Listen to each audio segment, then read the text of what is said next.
Vamos a ver con la ayuda del Señor si no podemos seguir aquí en este libro de Job. Eh, es un poco difícil, así que estaba con deseos de desistir, pero un poquito ahí no quise tomar parte. Bueno, aquí vamos a ver, por supuesto, algunas cosas que son interesantes, que son las que quiero ir resaltando.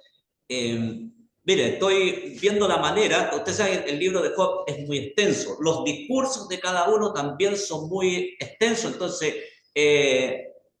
cuesta un poco en una reunión como esta poder expandirse o querer entender todo o querer leer todo o abarcar todo, más bien dicho. Entonces, mi idea principal es poder ir resaltando de qué se trata Job y, por supuesto, viendo aquellos puntos más importantes en lo cual se va desarrollando este relato.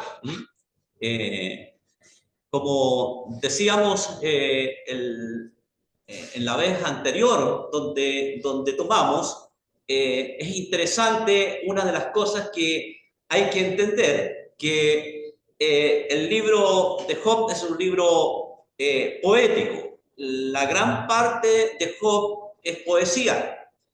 Los primeros capítulos, capítulo 1, capítulo 2, son prosa.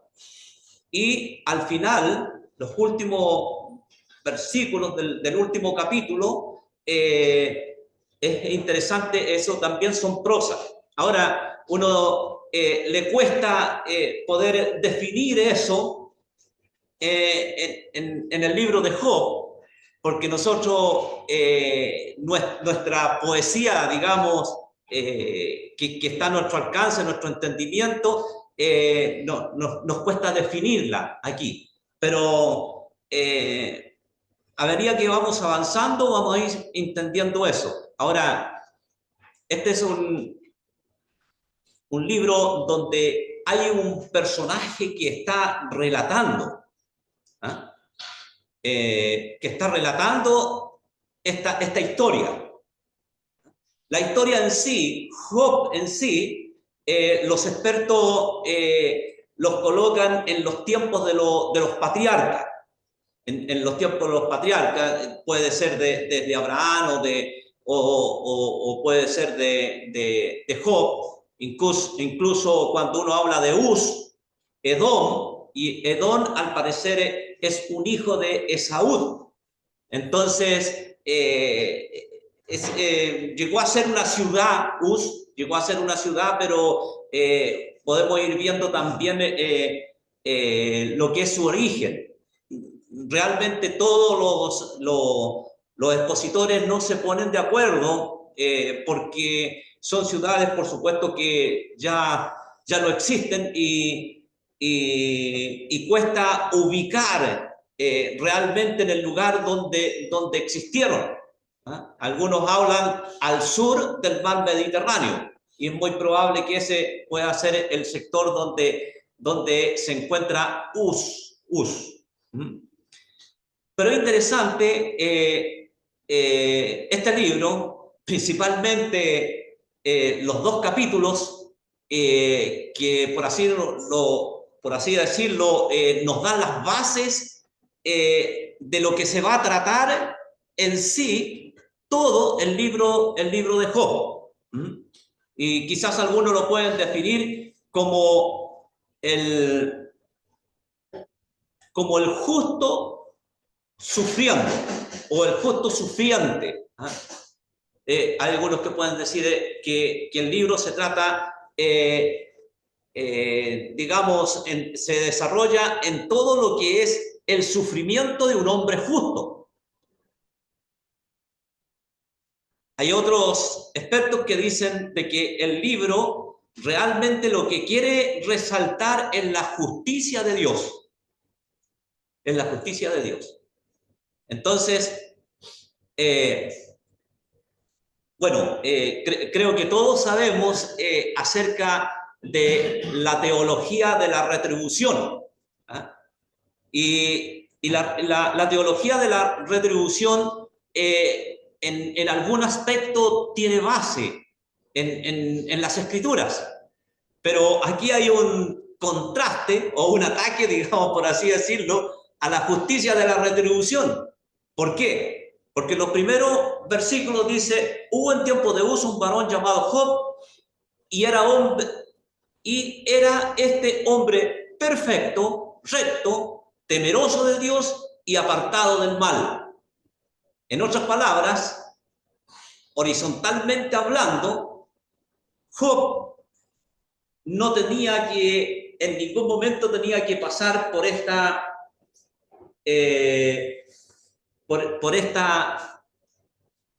prueba, o que le estuvieran pasando estas cosas. Y vamos a ver que los amigos de Job, ellos se centran en esto. Mira, Job, algún pecado grande tú has hecho y por eso estás en esta condición.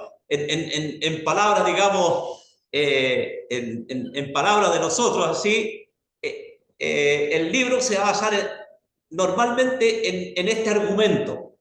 Entonces, dice el verso 2, y le nacieron 7 hijos y 3 hijas. Aquí del verso 1 hasta el verso 5 está hablando acerca, dando, por así decirlo, un bosquejo de quién era Job. Ya vimos que era un hombre íntegro, en el hecho de que era un hombre perfecto, recto y temeroso de Dios y apartado del mal. Aquí habla de la integridad que tenía Job. Pero dice que, y le nacieron 7 hijos y 3 hijas. Si nosotros nos remontamos, digamos, a la cultura en aquellos tiempos, 7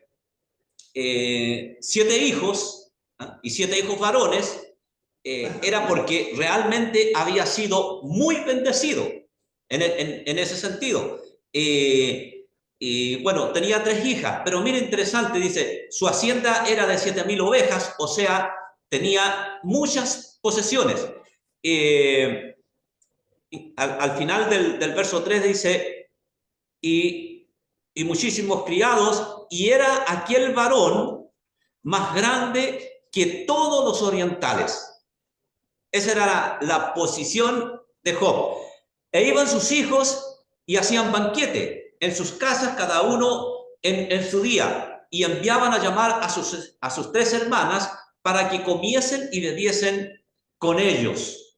Ahora, esto vale resaltar de que si bien dice un banquete, muchos dicen de que no era algo que se fuese a pensar un desorden, sino que muy probable una comida familiar donde las hermanas eran invitadas. Me llama mucho la atención en esto. Si bien estábamos en una cultura muy machista, y con muchos pensamientos en cuanto a la diferencia entre hombre y mujer, aquí vemos de que Job es un hombre, de hecho es íntegro, pero también integral, por así decirlo, en el sentido de tener una familia y considerar algo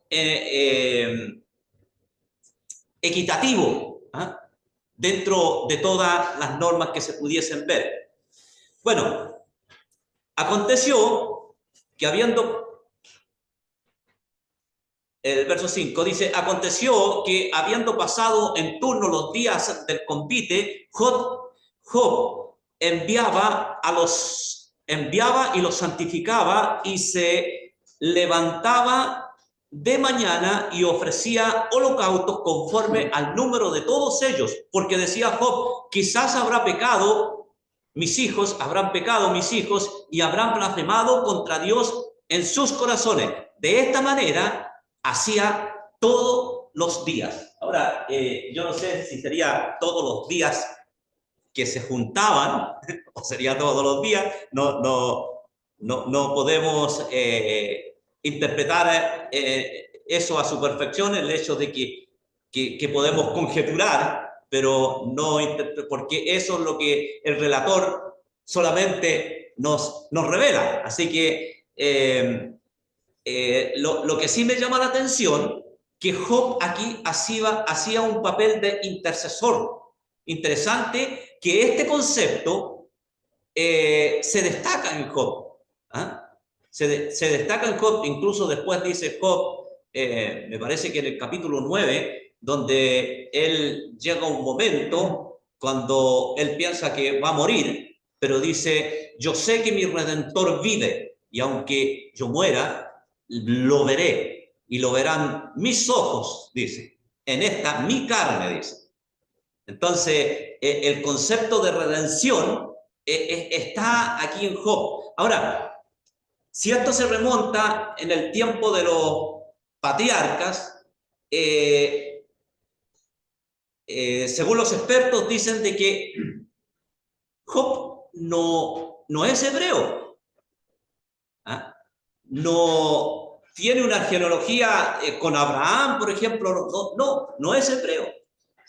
Incluso los nombres de los tres amigos no son hebreos. El último, el joven, ese dicen que tiene un nombre hebreo, pero no territorialmente no es de origen hebreo.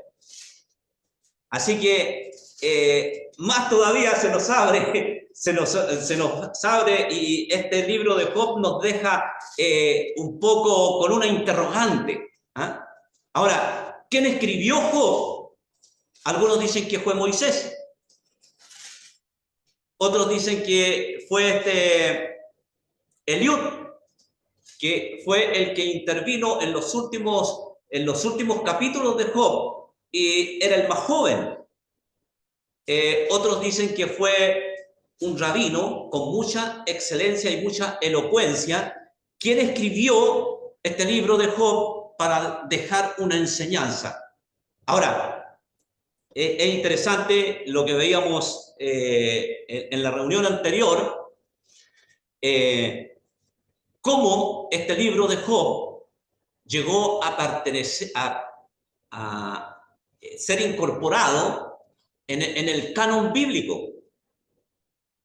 Si se encuentra en la historia egipcia, en la historia egipcia es citado en varias ocasiones.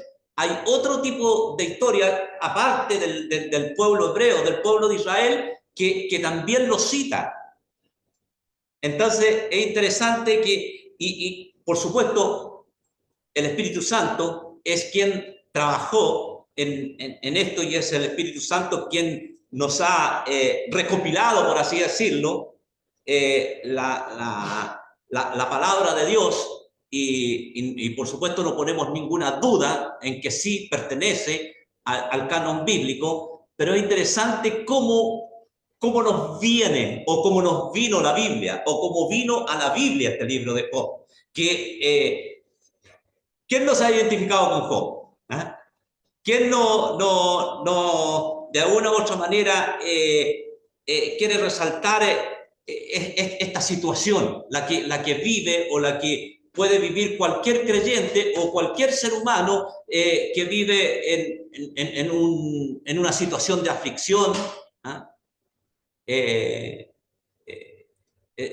otro ejemplo que vemos cuando nosotros queremos consolar a alguien, ¿ah?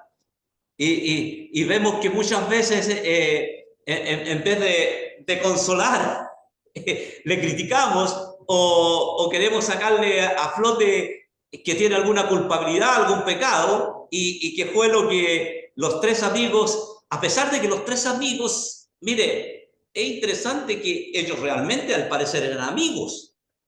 ¿Ah? Ellos llegan a un extremo tal digamos, de impresión cuando vieron a Job, ya en el capítulo 2, cuando vieron a Job, se impresionaron tanto que lloraron a gritos.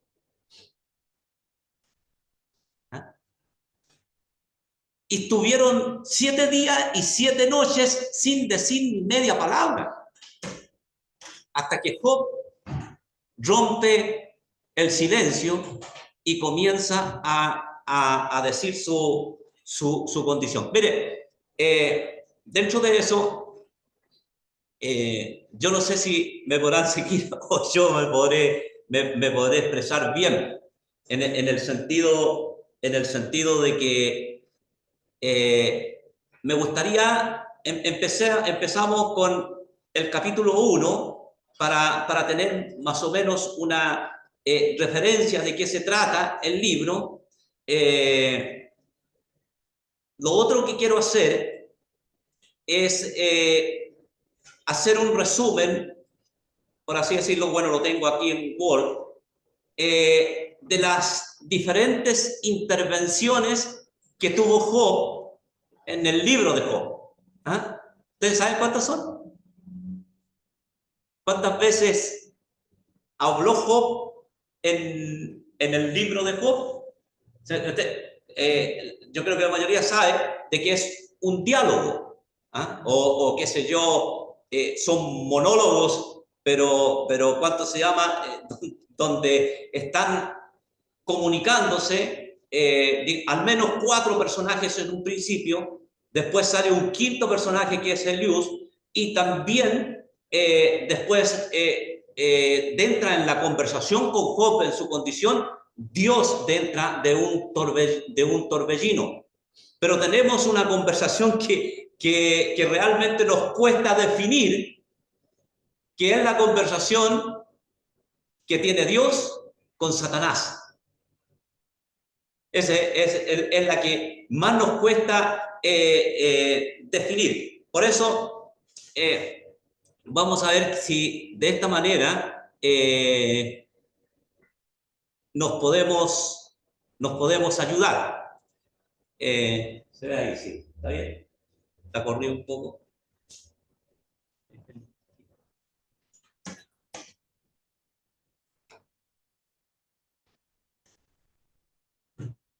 Ahí está.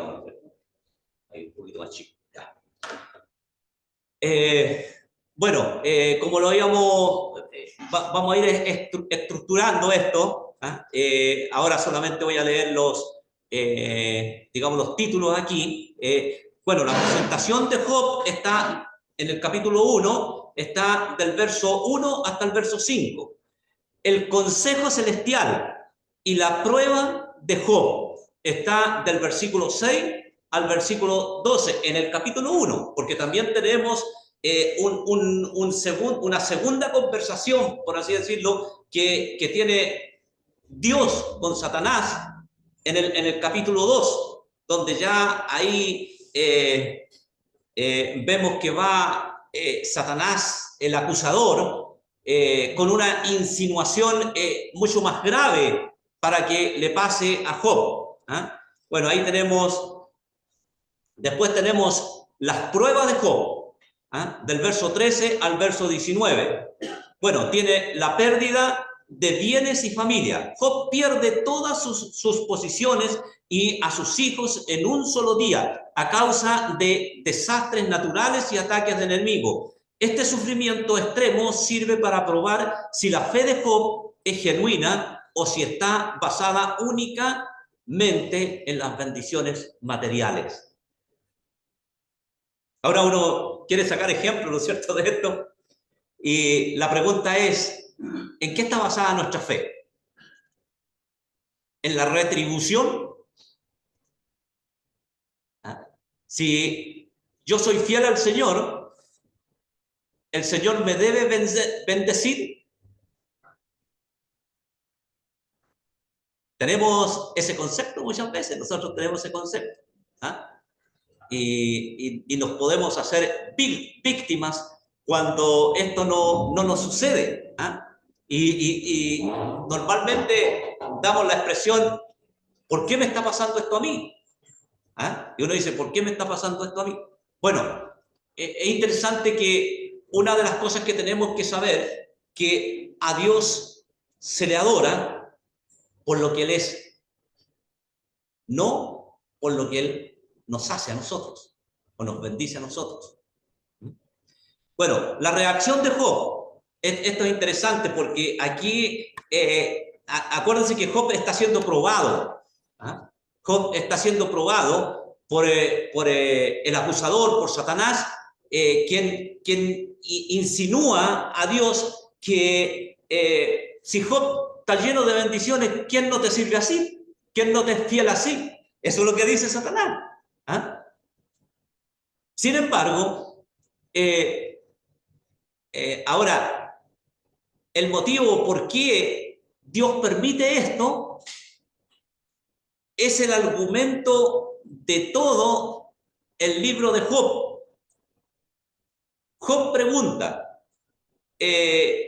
Job llega, por así decirlo, a la resignación, reclama contra Dios. Incluso llegó a decir que Dios le estaba tratando a él injustamente. Entonces él tenía un concepto de sí, porque realmente era un hombre como así la escritura lo describe. Entonces, con mayor razón, refutó a los mismos amigos de él el hecho de que ellos, de una u otra manera, le buscaban. Algunos decían, tú tenés que tener un pecado oculto. Algunos dan una argumentación de que Dios, siendo un Dios justo, Él no castiga al bueno, castiga al malo. No hace alianza con el malo. Entonces, hay varias argumentaciones ahí donde, por supuesto, en Job tenía un conflicto interno enorme. Y ahora le pregunto, ¿no? ¿Nosotros tenemos conflictos internos? A veces porque no entendemos los caminos de Dios, no entendemos, no somos capaces de entender los pensamientos de Dios. Bueno, la misma palabra nos dice que mis pensamientos son más elevados que vuestros pensamientos. Esa es la verdad. Y nosotros tenemos que entender, por ejemplo, la Escritura nos dice que a los que aman a Dios todas las cosas le ayudan a bien. Entender y creer esta verdad. Y uno dice, a veces, incluso esto que me está pasando, Señor. Sí, incluso lo que le está pasando. Porque Dios tiene propósitos. Ahora, una de las cosas que tenemos que entender es que Dios tiene propósitos y buenos propósitos. Ahora, en su soberanía, Él no... Hay muchas cosas que no nos va a revelar. ¿Eh?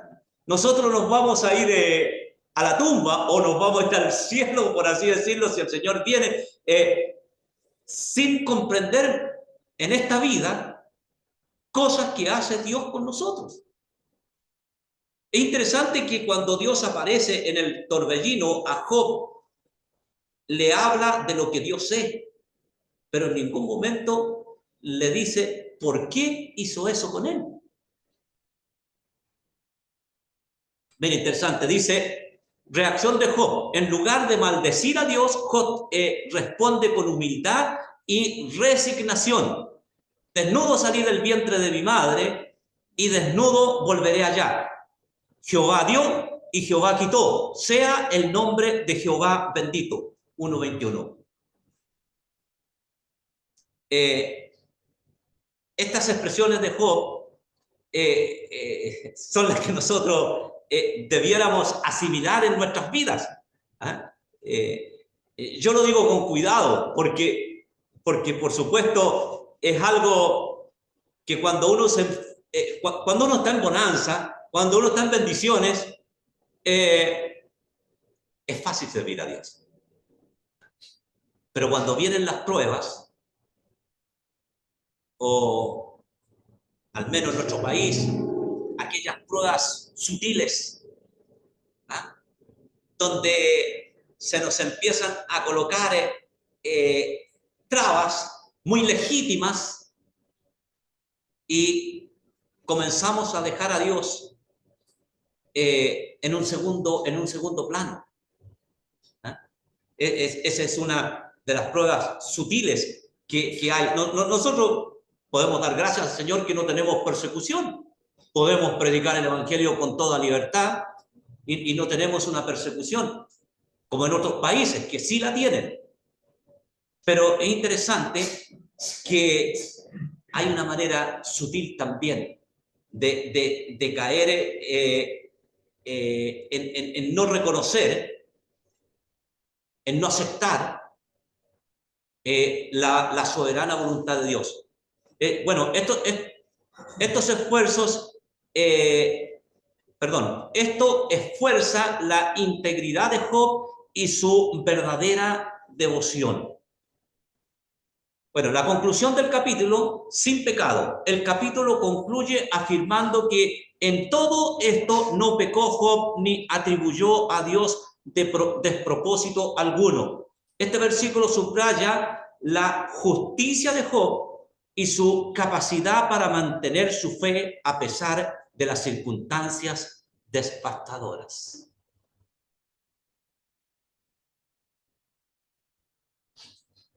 Vamos a ir ahora.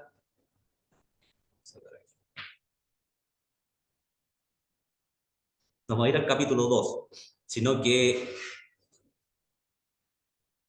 quiero que veamos un poco el asunto del... Está muy grande la letra, pero mejor, para que vea mejor. Un poco en esta, digamos, en este consejo celestial, lo vamos a llamar este consejo celestial, en el sentido de lo que sucede en el cielo. Bueno, la palabra en el verso 6, me parece, un día dice, vinieron a presentarse delante de Jehová los hijos de Dios, entre los cuales vino también Satanás. Y dijo Jehová a Satanás, ¿de dónde vienes? Respondiendo Satanás a Jehová dijo, de rodear la tierra y de andar por ella. Y Jehová dijo a Satanás, ¿no has considerado a mi siervo Job, que no hay otro como él en la tierra, varón perfecto y recto, temeroso de Dios y apartado del mal? Mire, y respondió Satanás a Jehová y dijo, ¿acaso teme Job a Dios de balde? ¿No le has cercado alrededor a él y a su casa y a todo lo que tiene? Al trabajo de sus manos has dado bendición, por tanto sus bendiciones han aumentado sobre la tierra, pero extiende ahora tu mano y toca todo lo que tiene y verás si no blasfema contra ti en tu misma presencia. Mire, y dijo Jehová a Satanás, he aquí todo lo que tiene está en tu mano, solamente no pongas tu mano sobre él. Y salió Satanás de delante de Jehová. Y yo sé que ustedes están con muchas interrogantes, muchas preguntas, y uno a veces quiere argumentar, uno quiere argumentar, mire, o sea que Satanás tiene acceso a la misma presencia de Dios. Uno dice, bueno, aquí lo dice, aquí Satanás tiene acceso a la misma presencia de Dios. Y Dios permitió, uno dice, y Dios permitió que escuchó la acusación que hace Satanás y Dios permitió que le quitara todo lo que tenía. Y uno piensa humanamente y quiere tratar de sacar, ¿no es cierto?, sus propias conclusiones en este aspecto. Bueno, es muy legítimo, por supuesto, pero tratemos de ver un poco qué nos dice la palabra de Dios en esto. Si es lo mismo hoy en día, para nosotros los creyentes, lo que le pasó a Job, por supuesto hay algunas cosas que son principios que que podemos aplicar a nuestras vidas. Por ejemplo, la conducta de Job, por supuesto que sí, pero hay cosas que tenemos que verlas un poco. Miren, el concepto del consejo celestial y la prueba de Job en el libro de Job tiene paralelos y diferencia en la teología del Nuevo Testamento. A continuación se analiza cómo estas ideas son vistas y reinterpretadas en el contexto del Nuevo Testamento. ¿Se acuerdan cuando vimos a Daniel? Cómo ese entendimiento progresivo que iba teniendo Daniel, incluso limitado, hay cosas que Daniel no entendió, porque el mismo ángel de Jehová le dijo que cerrara, que esas eran para el fin de los tiempos. Y Daniel se hacía muchas preguntas, porque es interesante cuando observamos a Daniel, cómo se fueron revelando las cosas. ¿Se acuerda que comenzó, bueno, al menos el mismo libro de Daniel, comenzó con el sueño de Nabucodonosor? Posteriormente, Daniel interpreta eso, después vemos el asunto de la estatua y que define los diferentes gobiernos mundiales que iban a haber, y así posteriormente después se ve la visión de Daniel en el capítulo 7 de las bestias y todo eso, y Daniel paulatinamente va entendiendo. Bueno, la idea en Job, estamos hablando de 2000 años atrás, si lo colocamos en la época de los patriarcas, aproximadamente. Entonces, no estaba la ley todavía. Todavía, por medio de Moisés, no recibía la ley. Había muchos conceptos, por supuesto, que tenían, como por ejemplo, del Redentor. Y que Job aquí se ve claramente. Bueno, en Job, el libro de Job, el consejo celestial se presenta como una asamblea divina donde los hijos de Dios, seres angelicales, se presentan ante el Señor, y entre ellos aparece Satanás como un acusador. Satanás cuestiona la sinceridad de la fe de Job y es permitido por Dios para poner a prueba a Job, aunque con limitaciones. Bueno, yo creo que ese es un concepto que tenemos que tener claro. Si bien el diablo anda como león rugiente viendo a quién devorar, tenemos en la palabra de Dios que dice que mayor es el que en vosotros mora que el que está en el mundo. Y la soberanía de Dios permite a Satanás, pero también le da sus limitaciones.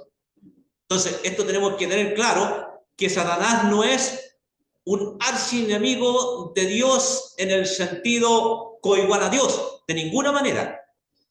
Dios es extremadamente mucho más grande y nada se hace si no es bajo la soberanía de Él. Lo que a veces no entendemos, como Job mismo, ¿por qué Dios permite cosas como el sufrimiento? Y la palabra de Dios nos dice que es necesario que a través de muchas tribulaciones entremos en el reino de los cielos. Y eso uno lo ha leído, lo entiende y lo acepta, pero lo entiende de una manera, digamos, de aceptación. Porque uno dice, ¿por qué el sufrimiento? Bueno, sabemos que el mismo Señor Jesucristo fue varón de dolores, y que Él tuvo que aprender la obediencia, dice la palabra, y tuvo la muerte de cruz. Bueno, en el Nuevo Testamento, Satanás como acusador. en el Nuevo Testamento Satanás sigue siendo visto como el acusador de los creyentes. Bueno, tenemos Apocalipsis 12:10, pero su poder es limitado y subordinado al de Dios. Sin embargo, la relación entre Dios y Satanás en el Nuevo Testamento se enfoca más en la obra redentora de Cristo y en la derrota definitiva de Satanás. Esto tenemos que tener claro que el Señor Jesucristo en la cruz venció a Satanás. Y si bien Satanás está suelto por un poco de tiempo, dice la palabra, él ya está, por así decirlo, condenado o vencido por el Señor. Jesús y la tentación. Un paralelo interesante en la tentación de Jesús en el desierto. Bueno, ahí tenemos Mateo 4:1-11, que el hermano Manuel leyó, también en Lucas 4:1-13. Satanás trata de tentar a Jesús, pero Jesús, a diferencia de Job, resiste todas las tentaciones con plena autoridad divina. Este evento muestra que mientras en Job Satanás tenía acceso a la asamblea celestial para acusar, en el Nuevo Testamento Satanás actúa en un mundo donde el poder de Cristo es supremo. Interesante eso. Bueno, la prueba del justo. En Job, la prueba de Job se centra en la idea de que el sufrimiento del justo no es siempre un castigo por el pecado. Esto es algo que tenemos que entender. Sobre todo, nosotros que somos buenos para prejuzgar. Oiga, mire esta persona cómo está. Por algo le pasó eso. Uno es rápido en emitir juicios. Yo creo que esa es una de las cosas que tenemos que saber, de que Dios es soberano. Ahora, si pecó o no pecó, ¿se acuerda que no sé si los discípulos judíos preguntaron esto acerca de aquel que había nacido ciego, ¿no es cierto? Y ellos preguntan, ¿pecó este o sus padres para que haya nacido así? Bueno, si nació así, no era por consecuencia de un pecado pasado, tenía que ser por consecuencia de un pecado futuro. ¿Y qué le dice el Señor Jesucristo? No es que pecó este ni sus padres, sino que para que la gloria de Dios se manifieste en él. Interesante eso. Interesante que observar, digamos, los propósitos de Dios, aceptarlos y ver cómo Dios en su gracia, Él permite el sufrimiento y nosotros estamos claros que cuando más crecemos en nuestra vida espiritual es cuando estamos en aflicciones, no cuando estamos en bonanza. Es ahí cuando nosotros más crecemos y nos desarrollamos. Bueno, la prueba dice, sino que puede ser una prueba de fe. ¿Saben quién dijo eso en el libro de Job? Fue Eliú, el más joven. Y él dijo, mire, lo que le está pasando a Job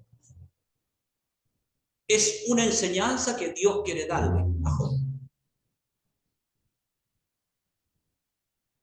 Eso es, bueno, hay un predicador que escucho por internet y dice que es muy difícil cuando nosotros vamos a escudriñar las escrituras con un pensamiento preformado ya. O sea, vamos, no para entender lo que la Biblia dice, sino para encajar la Biblia en nuestro entendimiento, en nuestro pensamiento. Y esa es una de las cosas más difíciles para poder interpretar bien la Biblia. Cuando nosotros cuando desde antemano tenemos algo y queremos que nuestro pensamiento sea respaldado por la Biblia y buscamos, bueno, es muy fácil porque uno puede buscar un versículo acá y sacar del contexto y lo puede hacer. Pero nuestra finalidad siempre debe ser querer entender y aceptar lo que Dios nos está revelando en su palabra. Dice, si no, bueno, Job es un hombre justo que sufre inmerecidamente, lo que desafía la idea de la retribución inmediata y directa. Bueno, si bien Job es un poema o qué sé yo, muy triste, en su principio tiene un buen final. Tiene un buen final porque Dios le bendice el doble de lo que tenía y le da una familia más numerosa todavía y todo eso. En el Nuevo Testamento, sufrimiento de los justos. El Nuevo Testamento desarrolla aún más la idea de que los justos pueden sufrir como parte del plan de Dios. Jesús mismo es el ejemplo supremo de un justo que sufre inmerecidamente. Bueno, ahí tenemos ¿cuánto se llama? En Primera de Pedro, vamos a ver. Primera de Pedro, el capítulo 3 y el verso 18. Dice, porque también Cristo padeció una sola vez por los pecados, el justo por los injustos, para llevarnos a Dios, siendo a la verdad muerto en la carne, pero vivificado en espíritu. Interesante, los creyentes también son llamados a considerar las pruebas como un medio de crecimiento. Era lo que estábamos viendo, ¿no es cierto? Bueno, de crecimiento espiritual y perfección de la fe. Mire, Santiago 1, 2 nos dice, hermanos míos, tened por sumo gozo cuando os halléis en diversas pruebas, sabiendo que la prueba de vuestra fe produce paciencia. Más tenga la paciencia su obra completa, para que seáis perfectos y cabales, sin que os falte cosa alguna. Interesante. Bueno, Romanos ya hemos pasado nosotros y estamos estudiando. Sea dicho de paso, en Romanos, vamos en Romanos 8 ya, así que estoy invitado si quieren venir al estudio. Pero en Romanos 5:3 dice, y no solo esto, sino que también nos gloriamos en las tribulaciones, sabiendo que la tribulación produce paciencia, y la paciencia prueba, y la prueba esperanza, y la esperanza no avergüenza, porque el amor de Dios ha sido derramado en nuestros corazones por el Espíritu Santo que nos fue dado.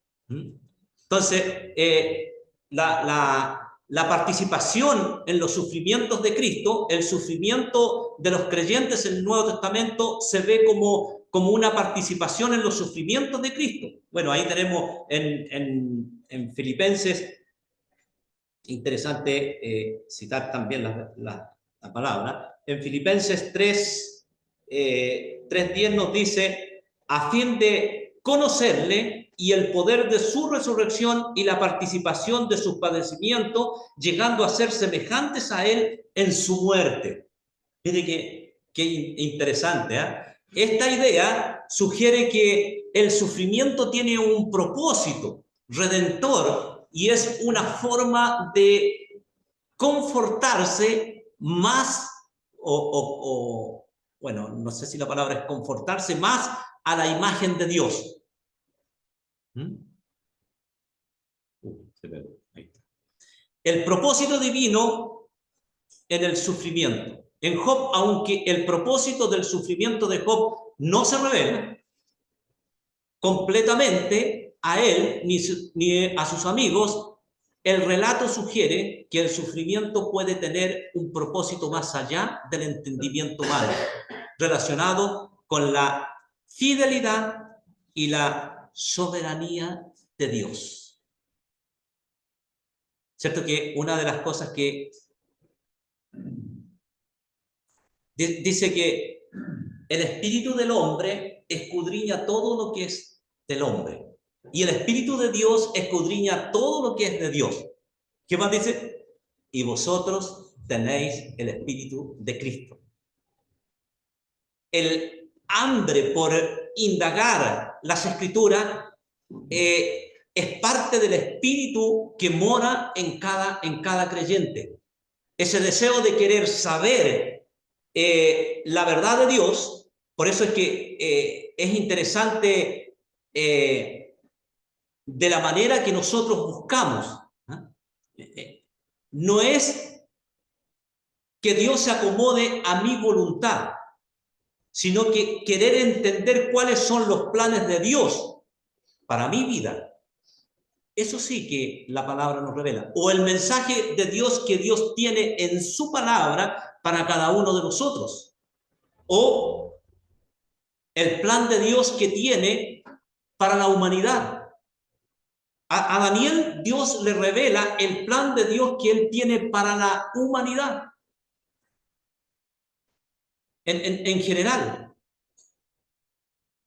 Entonces, el Nuevo Testamento, redención a través del sufrimiento. El Nuevo Testamento enfatiza que el sufrimiento tiene un propósito redentor. Cristo sufre y muere para traer salvación a la humanidad.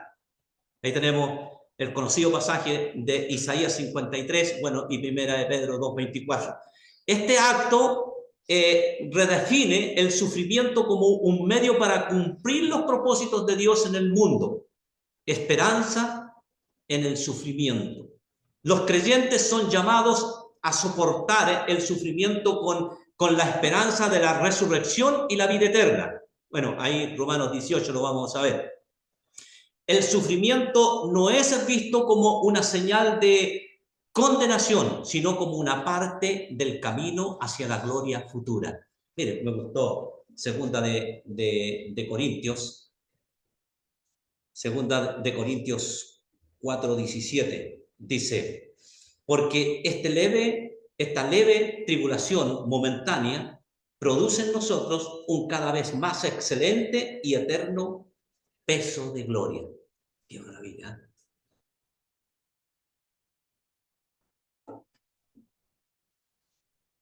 Todo lo que hemos dicho, pero no nos cuesta sufrir, ¿cierto?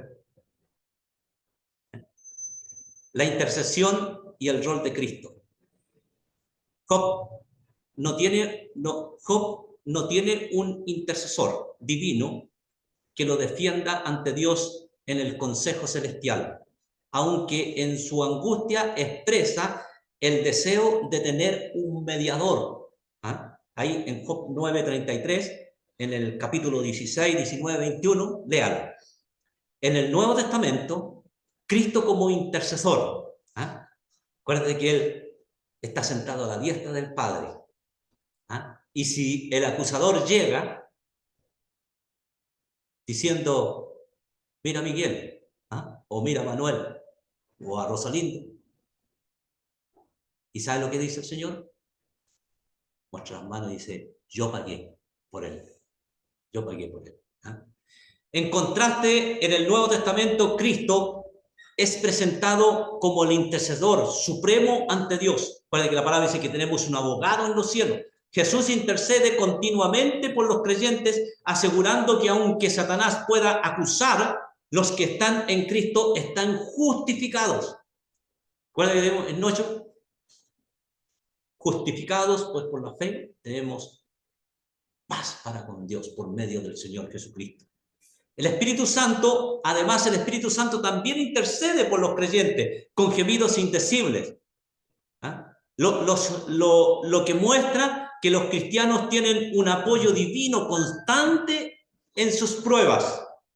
O sea, no estamos solos, hermano. ¿Sabe qué? Job llegó a serle odioso su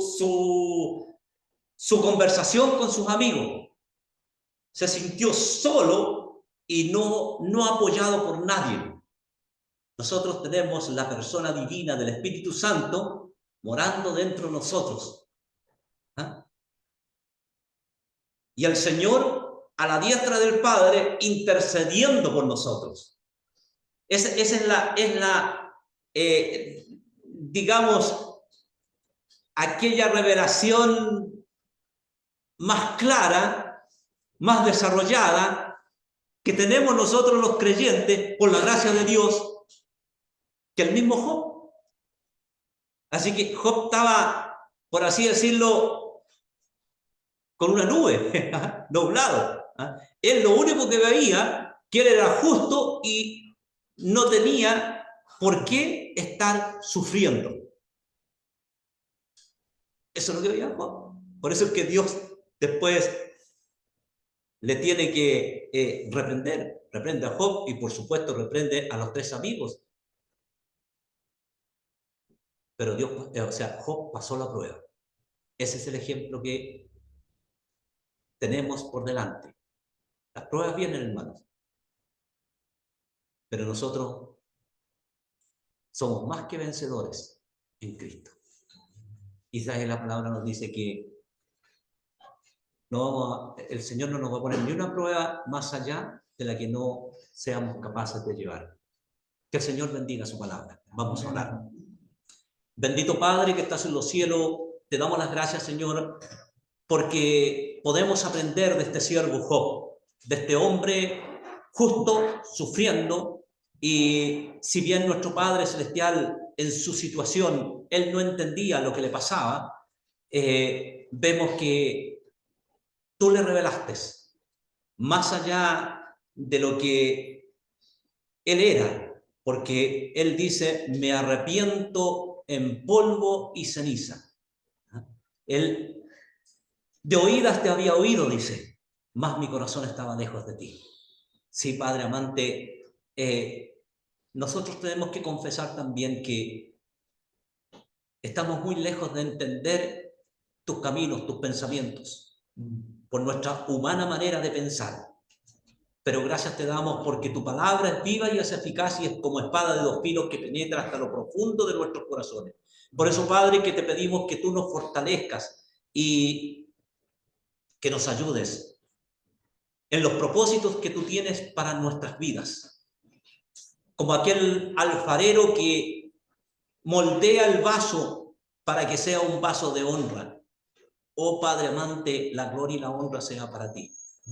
En el nombre del Señor Jesucristo. Amén. Amén. Amén.